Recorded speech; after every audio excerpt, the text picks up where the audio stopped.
Dear students, welcome back to Uma Guides.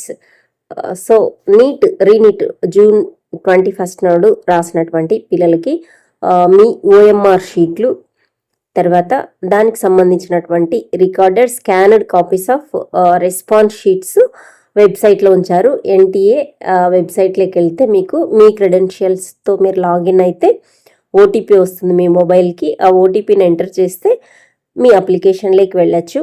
అక్కడ మనకి confirmation page download, తర్వాత మీ OMR sheets, response sheets, తర్వాత bank details 3 options ఉన్నాయి. మధ్యలో మనం సెలెక్ట్ చేసుకుంటే ఓఎంఆర్ షీట్స్, రెస్పాన్స్ షీట్స్ అని ఫస్ట్ మీకు అక్కడ ఓఎంఆర్ షీట్ అనేది వస్తుందన్నమాట.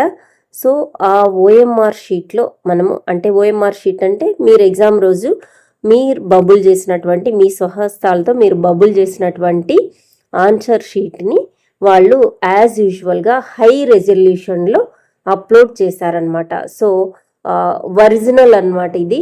మీరు ఏదైతే మీ అప్లికేషన్ నంబరు, మీ అప్లికేషన్ కోడు, బుక్లెట్ కోడు, మీ నేము, పేరెంట్స్ నేము, మీ థంబ్ ఇంప్రెషను అవన్నీ వేసి ఎగ్జామ్ నాడు మీరు ఆన్సర్ చేశారో ఆ బబ్లింగ్ ఓఎంఆర్ షీట్ని అప్లోడ్ చేయడం జరిగింది.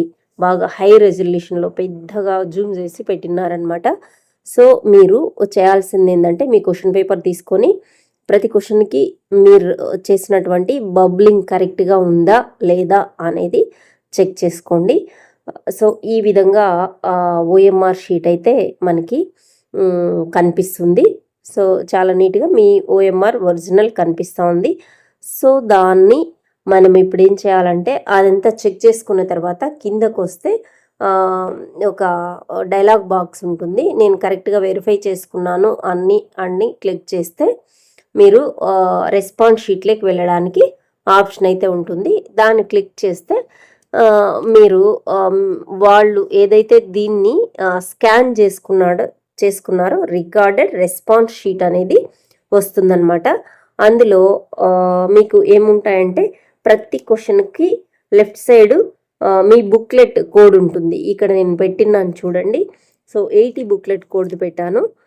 ప్రతి క్వశ్చన్ దగ్గర 80 ఉంటుంది. 1 2 3 4 వరుసగా క్వశ్చన్స్ ఉండి వాళ్ళు మీరు ఏదైతే బబుల్ చేస్తారో దాన్ని నంబరింగ్ ఇస్తారు. సో ఒకటో క్వశ్చన్కి మీరు 4th ఆన్సర్ అని బబుల్ చేశారనుకోండి, 4 అని 1 4 2 2 అట్లా ఉంది. సో దానికి రైట్ సైడ్ మీకు ఛాలెంజ్ చేసుకోవడానికి 4 బాక్సులు ఇచ్చారు. సో ఆ బాక్సుల్లో వచ్చేసి మీరు ఏదైతే తప్పు వాళ్ళు ఇచ్చారో, ఇన్ కేస్ మీరు ఓఎంఆర్ షీట్లో 2 ఆన్సర్ని బబుల్ చేశారు కానీ వాళ్ళ రెస్పాన్స్ షీట్లో 3 ఇచ్చారు నంబరు, అప్పుడు ఛాలెంజ్ చేసుకోవచ్చు. ఓకే, ఏమిచ్చారంటే బాక్సులు 1 2 3 4, లాస్ట్ది వచ్చేసి నన్ ఆఫ్ ద అబవ్ అని ఇచ్చినారనమాట. సో ఏదైనా మీకు డౌట్ వస్తే దాన్ని మీరు ఛాలెంజ్ చేసుకోవడానికి 200 రూపీస్ ఫీ అనేది పే చేయాలి ఈచ్ క్వశ్చన్కి. సో బ్యాంక్ ద్వారా పే చేయొచ్చు, లేదా యూపీఐ ఐడి ద్వారా కూడా మనము పే చేయొచ్చు అనమాట. సో మీకు ఏదైనా 1 2 క్వశ్చన్స్ వాళ్ళు రాంగ్గా స్కాన్ చేసినంటే మనం ఛాలెంజ్ చేయడానికి టైం ఉంది. కరెక్ట్గా చూసుకొని చెక్ చేసుకొని చేయాలన్నమాట. ఇన్స్ట్రక్షన్స్ కూడా ఇచ్చారు, నీట్గా చదవండి. ఓకే, హాఫ్ సర్కిల్ చేసినట్టువి కానీ 2 3 బబుల్స్ వేస్తే ఒక క్వశ్చన్కి ఆన్సర్స్ అవి తీసుకోబడవు అని చెప్పారనమాట. ఏదైనా మరకలు కానీ ఇంకేదైనా స్ట్రెయిన్స్ అంటుకొని ఉంటే అది కూడా స్కాన్ చేయము అని చెప్పారు. సో అలా మీరు మాల్ ప్రాక్టీస్ ఏదైనా చేసింటే దాన్ని చేసిన బబ్లింగ్ని దాన్ని హోల్డ్ చేయడం కానీ ఇంకేదైనా చేయడం కానీ అలా చేసి ఇప్పుడు ఛాలెంజ్ చేస్తే మాత్రం రివర్స్ మన మీదకే వాళ్ళు కేసు వేసే ఛాన్సెస్ కూడా ఉన్నాయన్నమాట. జెన్యూన్ అనిపిస్తే ఖచ్చితంగా మీరు నష్టపోకుండా మీరైతే ఛాలెంజ్కి చేయొచ్చు అనమాట.